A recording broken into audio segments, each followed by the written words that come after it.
I am currently editing information about the actor Gary Oldman, and you're breaking my concentration, Linda. I'm trying. Don't throw the finger at me or the buttocks. This is not a Shakespeare body play. This is Eugene O'Neill realism, sponsored and directed by the one and only acting teacher, James Lipton. I am a student of he. And you're dancing around like Vienna White with a Bud Ice. I am trying to let the world know about one of the greatest actors of all time, other than Linda. The one and only Gary Oldman. Now, enjoy. We're cutting here. We're doing measurements. Are you 5'4" or 5'6"? She's doing sign language. This is her mime. I taught her some mime. Hey, Linda, pick up a flower. Remember the flower pickup? We could pick up a flower from the ground. Do you remember how to do it? Okay, two, doing charades.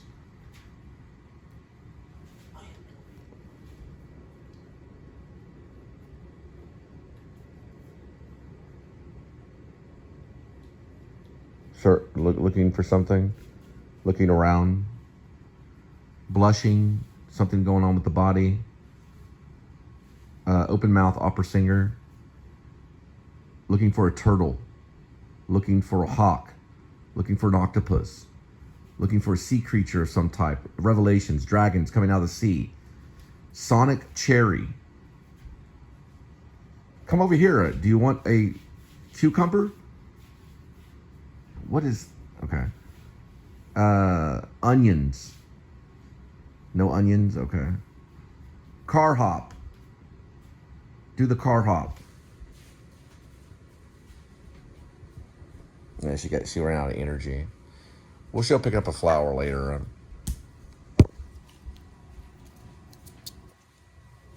Are you returning this to where you got it? I don't know. Dancing in unison. Charades. Choking yourself. I can't speak. Hello. Dying. Death scene. Now you're breathing. Now you need to do Shakespeare. Gotta be... See, mime is the art of silence. You can't even be heard breathing. The idea that mime is very good is because you can't hear it.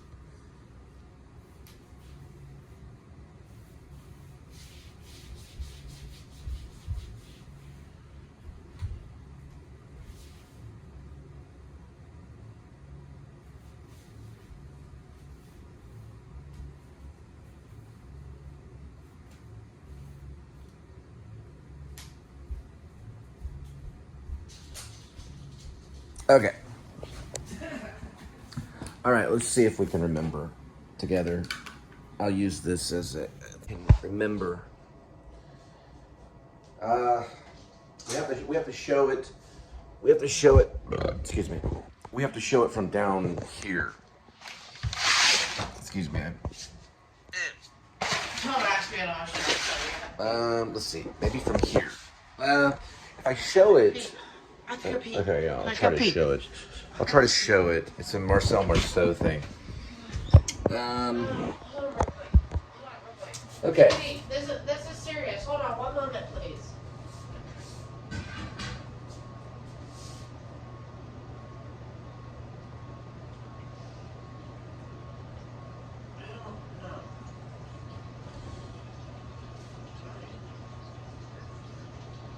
All right, today's Thursday, right? Today's Thursday, right?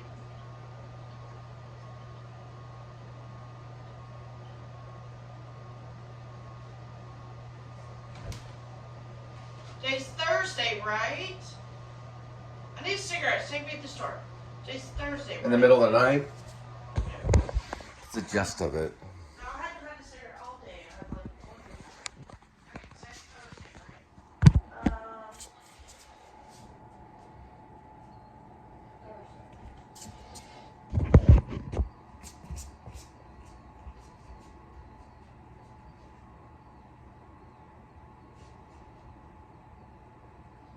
I was off Friday, Saturday, Sunday. But he added me on the schedule that I'll never take a picture of. That's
okay, tomorrow is what, Friday? Okay, I'm giving you that. Back's a little sore. It'll take time to heal. Hopefully. Lots of laying on a flat surface. I'm sure Marcel was assaulted, maybe. Can you He help could me have out, been too please? quick for him, though. Please put it down. Please Yeah. put it down. I'm gonna do 4 hours. That's how horrible I am. You went 12 hours the other day, sweetie. I had to sleep. Cigarettes are different than alcohol. Ain't the word, you fucking little hill. Linda just hit her head on the refrigerator, just like I hit my head on the refrigerator helping that guy today. It's a connection between the two. The refrigerator having a holy meal, and she's dumping her work problems on the floor. It's an homage to Woman Under the Influence. I've never seen it, but it is a Cassavetes movie with Peter Falk. One more thing. I want to say one more thing. When you were in the refrigerator, ma'am, one more thing I want to say. Did you see Cassavetes, A Woman Under the Influence? Did you see that? I just want to say one more thing. One more thing. This is my peanut butter sandwich. It's a holy meal. This is what holy people eat. Holy grape juice. Holy, whoa, nickel nick. Yeah, she's gone on to werewolf mode. There she goes. Drama theater, dance theater. Dancing theater, drama dancing. Oh, werewolf lady, werewolf. going into work. The refrigerator is trying to breathe. This is when it makes me nervous. Okay, she knows how to push my buttons. Come on.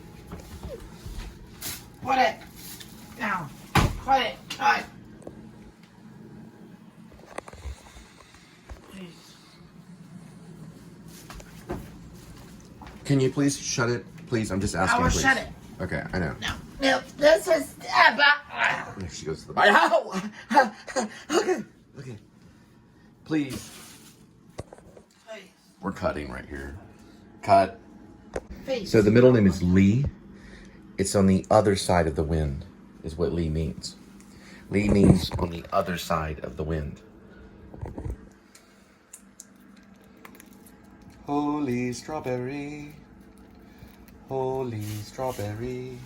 You're so annoying. You know how to press the buttons. We're gonna have to cut again. The continuous shot continues. Holy strawberry. And then we have our honey. Okay. You know, you're pushing the buttons, we're cutting. I'm done.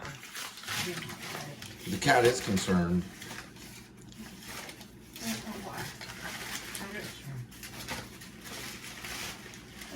It's okay. I love it.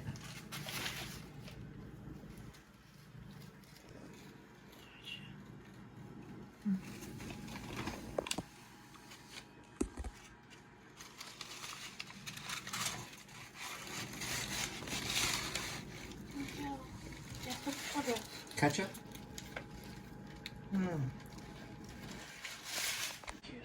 Would you like some ketchup? No,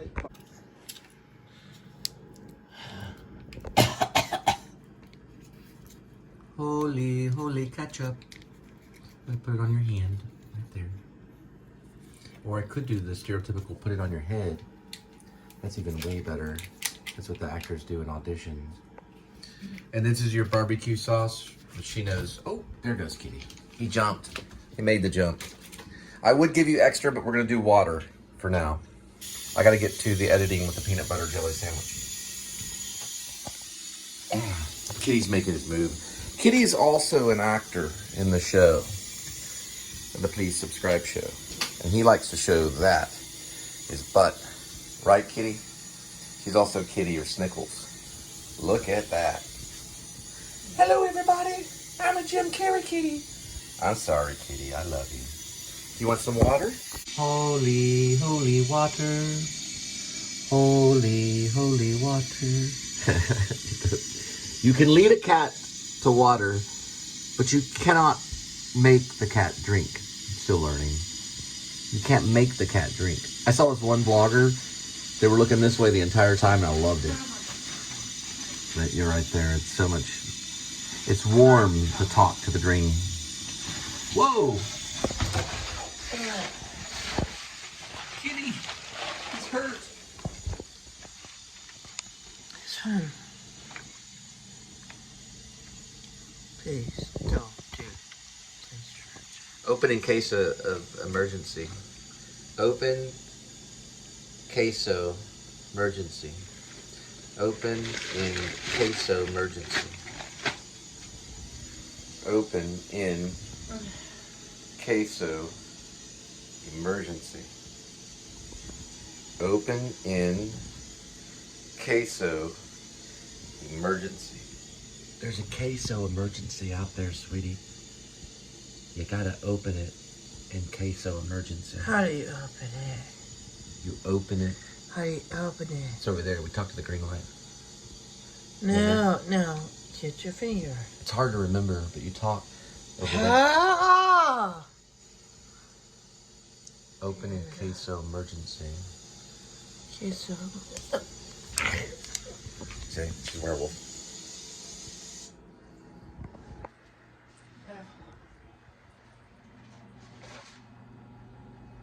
Did something happen to the bag? I noticed something on the end of the bag. Did something happen to it? We haven't done this stuff since Mansions at Sunset Ridge. Yeah, these can sometimes explode. what we have today in our Sonic bag is a honey mustard that's contaminated.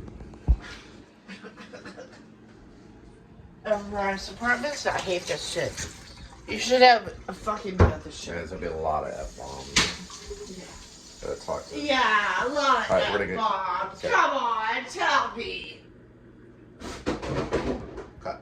If I like ask them about a stand fall for it, can I get a little bit cheaper? No, you're chicken shit. Because this apartment that you never Cutting. no.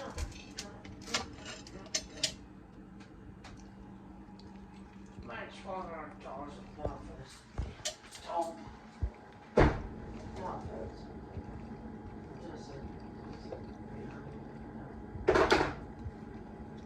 Do you value this place at $1,200? I would say $10.50. No.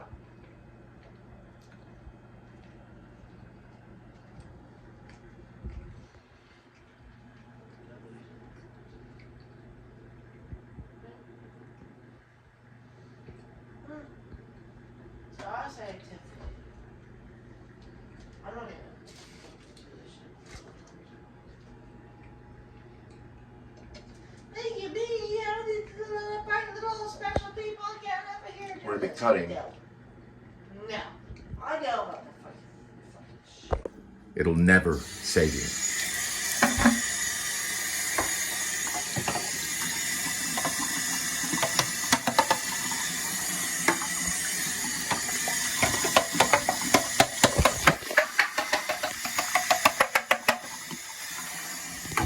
It will never save you.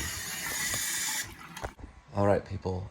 I'm editing and reading Lee Strasberg's tape recorded sessions at the Actor Studio. Highly recommend it. He talks a lot about Stanislavski, and that's good, but Strasberg went beyond Stanislavski. I think he talked about it a lot.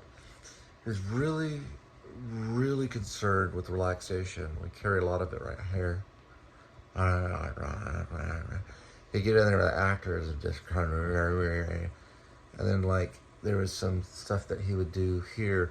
One of my system teachers when I first started, who worked with Udehagen, he was very good. Ken still said we used to rub here and have a partner rub along our face here with two, with two hands like this, and it relaxes the face. The body follows. It was something Strasberg supposedly talked about it. I haven't heard in their tape recordings, but he talks a lot about if there's tension, then some of the gestures would come out deformed. Which I agree. It would be like odd, or and the relaxed actor,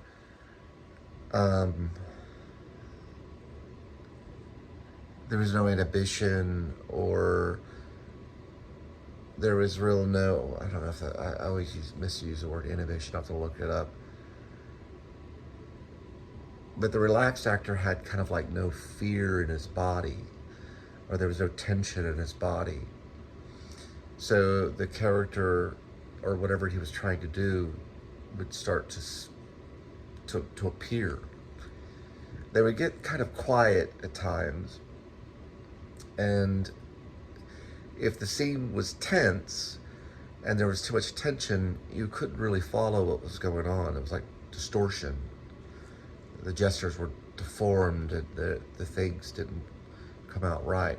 But if the relaxation was there, then the body and the mind was free to remember, if there was a line that needed to remember, or what they were trying to communicate in listening and speaking. So they do a lot of laying down, and my back was hurt either in the attack, or it's just from too much driving or cleaning. It's very sore, and what I'm trying to do is I'm lifting right here, the bottom part right here, and kind of arching, and then relaxing into the ground. I'm on a flat surface. Like wood is good. Carpet could work too. So, how I feel, and what I think Strasberg was talking about, I think he was one of the best, Strasberg, is you may not, you'll still search. There's another thing I wanted to connect with relaxation too, with Strasberg. He was it's very important to be relaxed. I think the mind can get too tense, and then the body follows. But I'm going to sum this up because we're at 3 minutes. But there was a thought. He talked about an actor, I think she was an actress, that when she was on stage, and she kept doing the same thing, whether it was the same scene or the same moment in the scene, but Strasberg knew that there was no real belief thought, or she wasn't believing in this thought that was like missing, because he was a complete mad genius. This guy used to read manuals to car mechanics, and he'd read a manual to any type of machine, and he studied how things worked all the time. He was always reading, which I need to do more of, because reading is power. I do a lot of editing, and I need to do more reading. For a filmmaker, do a lot of reading. And read this guy too, he's good. But the thought was like missing, right? And so the behavior was not there. So he stopped her, like in her tracks. He would do that. Strasberg would. He was a pretty serious teacher. I've seen him work in action in some of these documentaries. I'm like, this guy was the best. I can tell. Sandy was good. Sandy Meisner, and they were all really good. Stella Adler was great, but Strasberg, I think he might have been the best. But he stopped her, and then he had her find that thought, whatever it was that she believed in, and all of a sudden, laughter came, and she opened up and bloomed, and there was like behavior that they were looking for, and he was like, you found the thought in there that you believed in, and that brought, and what that all came from was imagination, because she was in the character, and I think it was probably a thought that was connected to her and to her personal life, and then her behavior changed, and she had to be relaxed in order for that to happen. It's a beautiful little moment. It's a breakthrough moment for an actor, because they forget about themselves for a moment, and then all of a sudden you're sucked into really watching them. I don't know, Michael Caine may talk about it a little. I love Michael Caine's take on film acting. Absolutely love it. I think it's brilliant. Michael Caine's still alive. He's like 90. Probably one of the best film acting teachers I've come across. But Strasberg was wonderful. And he's got an ocean, an unlimited amount of information for the actor. Stella Adler too, because she really wanted the actor to be connected to kind of a higher meaning. And the purpose of the actor is what she focused on a lot, which is important. And she said, you act with your soul. Well, there's some truth there, because we have souls. And she was passionate about saying that all the time. And she said, we don't go to the theater for the words. I've got, you're like one of those actors who are like, I got the lines memorized. I'm never going to forget a line. I'm saying them perfectly crisp and clear. Everything's going to be, nah. She was like, get off the stage, That's not why you go to the theater, I loved watching her teach. Uta Hagen, who's also really good. This is practical. I want to bring this into it too. I recommend him over Uta Hagen, but I started with Uta Hagen, and she focuses big time on the system. And you got to have this. It's like a little Bible. The 6 steps, the inner objects, they get you thinking. Oh, it's upside down, sorry. They get you thinking. It's a challenge for the actor. Read this puppy. Respect for Acting is good too, but she recommends the challenge. This was always on her desk toward the end before she died. She worked with Lorca Simons. I actually know Lorca on stage too. Lorca's wonderful. She's in the UK. Wonderful actress. So is her sister. Her sister's like a puppeteer. Check her out. She's great. I recommend this guy. I've been reading him lately. Fall in love with his work. They're both really good. She talks a little bit about Strasberg, but she talks a lot about Stanislavski and the 6 steps. You know, she starts with real quick. 8 minutes. God, I'm going too long. Who am I? What are my circumstances? I think there's another step, which is like, yeah, who am I is the first one. That one has to do with the history. And then what are my circumstances? Like, where am I at? What day is it? You know, what's the weather like outside? You know, am I in political revolution, or is it really peaceful outside? You know, I'm hanging out with a bunch of hippies and Woodstock or something. You know, like, what is my circumstance? Then she would say, what's your obstacle? So everyone would, in the scene, you would have like an obstacle, something that would be in your way. And then what would you do to get over that obstacle? You know? It all led to 6 steps. I was like, who am I? What are my circumstances? What do I want? Yeah, so when you walk in to the scene, you want something specific. You know, it could even be like a cigarette lighter, or it could be $1 million. It could be anything, right? And then you have an obstacle in front of you, like maybe a lawyer or an enemy in the family that's trying to get it. And then you go over that obstacle, the 5th, and then what do you do to get what you want? You know, the physical actions and stuff. It's in there, all 6 steps. I may be missing one, but anyway. She was great, and she would break down things. When she'd go to the theater, she saw the rehearsal happening, she would leave. And that's, you know, a lot of people are that way. She focused on inner objects and stuff, and it connected a lot to what Strasberg was talking about anyway. I'm going to go ahead and cut from here, but because I'll get back up here. I was kind of sitting, but it all comes from these 3 books, too. And also, I like Dwight Eastey's book on the method, too. He compares the method actor to cats. I think that's so cool. I just want to talk about that. And there's another Strasberg book, too, right here. Dream of Passion, too. That's another good one. But anyway, I just wanted to throw that out there. We only have a few moments, because it's about actor's life. Oh, one more thing, too. If you're writing screenplays, get yourself a copy of this book right here. Screenplays Sid Field. Gotta get this thing. This is old school typewriter screenplay stuff. Gotta at least read this once. It's a great book. This is what I started with. All right, and also I got another book too I need to read too. This one's good, The Actor Studio, A Player's Place. Kind of selects this. And this one's also good too. It's called Audition for the Actor. There's a lot of good ones, and there's good ones too. I might write one day. And then Michael Caine, check him out. He's great too.